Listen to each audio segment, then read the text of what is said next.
I can't tell you why, but for some reason, right from the beginning of my career, color has played an incredibly strong role in my work. And I can't tell you where that comes from, but I've just got a tremendous natural affinity towards working with intense and vibrant color. And there's a very positive, uplifting nature to color. In fact, there are even things called color therapy.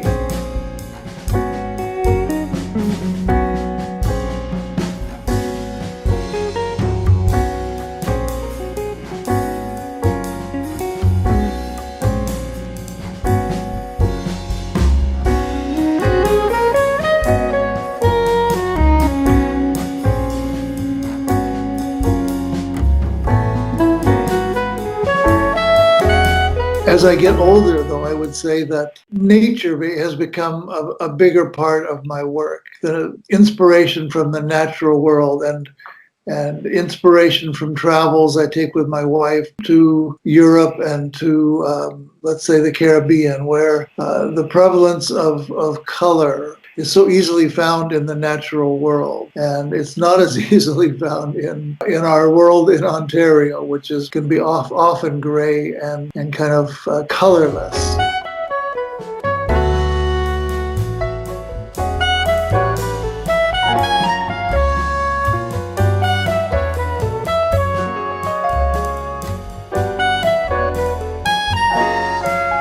For me, each painting it's not just a production of a canvas, it's an exploration. I'm really trying to discover something in each painting. I'm trying to find something in each painting that I haven't done in the paintings before, even if it's one element or one color or one combination. I need a challenge of trying to do something that I wasn't able to do in the past. So it will give me a reason to make the painting.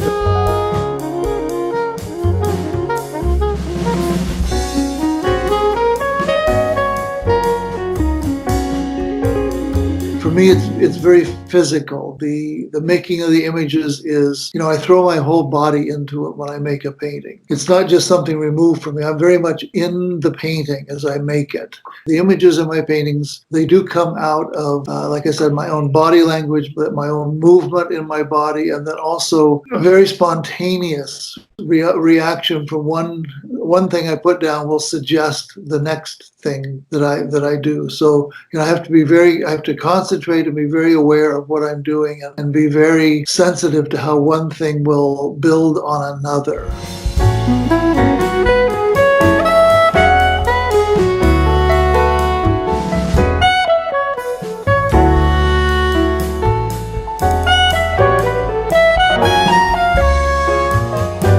My paintings bring a certain joy. I even use some of those titles sometimes, the joy of color and the joy of life.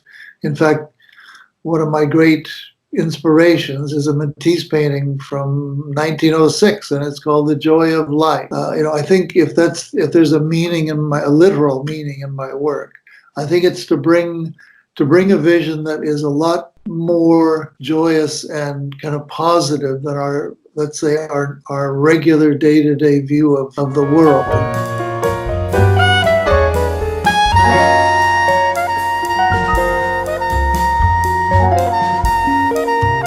I can be very surprised by what I do. In fact, and I love that quite. I love the fact that I don't plan out the paintings particularly. Like I said, there's a lot of random, there's a lot of chance, there's a lot of accident that happens, there's a lot of spontaneity. Like I said, like just being alive to the process of making the painting.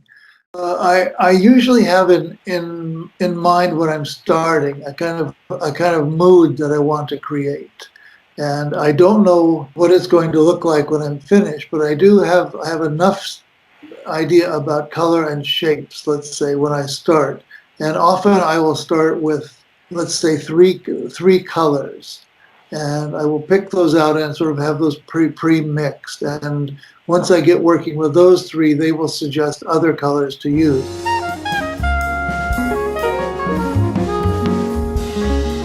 the painting behind me, sort of this sort of explosive quality. It took me a long time to work into this as an image, but now that I look at this image, it's incredibly satisfying to me. Like I got something that I find really satisfies me without me having to sort of pre-plan it or to preconceive of what it might be. The full spectrum show, yes. The paintings that I will show you in this coming show are really based on my own evaluation of what their quality is and what I was trying to achieve. So I won't put things out into a gallery that I don't feel very secure about and very confident that they do represent the best of what I'm trying to achieve. We were all ready to do this full spectrum show, and the lockdown happened basically the week before the show was scheduled to open. So I'm just very excited to be a part of the 13th Street Gallery. I'm really anxious to be able to see my work in that incredible space. And I just think that the openness and the brightness of that space will be really a great home for my work, which needs a lot of space around it and a lot of openness. I had my first one-person show when I was 24 years old at the Isaacs Gallery, which was one of the 2 or 3 top galleries in Toronto. I had a quick start in my art career. Later on, I moved to the David Mirvish Gallery for a few years, and I showed at a number of other galleries in Toronto, including then working with Ron Moore at the Moore Gallery for many, many satisfying years. I found my relationship with galleries to be an incredibly strong part of my career. The public mostly engages the work through the gallery. So the gallery is a very important intermediary between the artist and the outside world. So to have a gallery that really believes in your work and supports your work and really wants to find an audience for your work is an incredibly important part of an artist's career. And I've been very fortunate. Most of the galleries I've been with, I've had many, many years with that gallery and established a relationship which is really like, it's almost like a family relationship.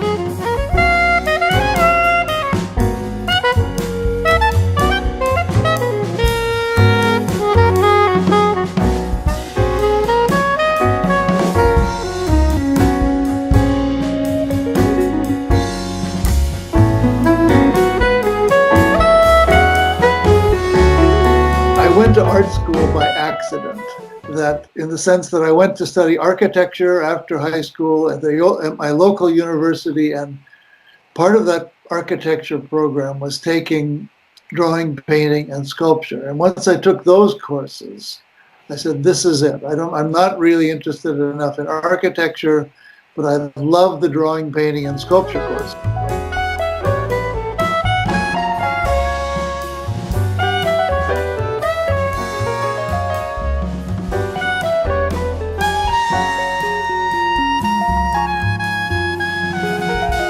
I suppose my earliest influences were from the great painters of what's called the New York School, Jackson Pollock, Hans Hofmann, so on.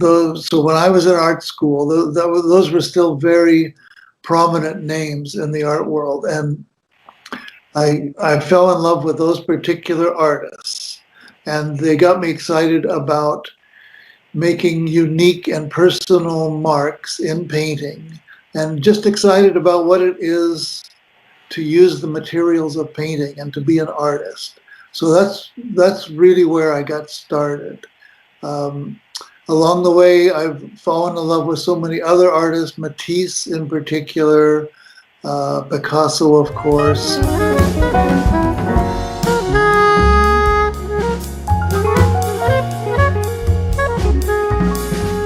So I'm just excited for the world to get back to some kind of normal quality, and that we are able to basically, again, share our work with the art audience. And I just think that we're going to have a tremendous response once we get a chance to do what we're intending to do here.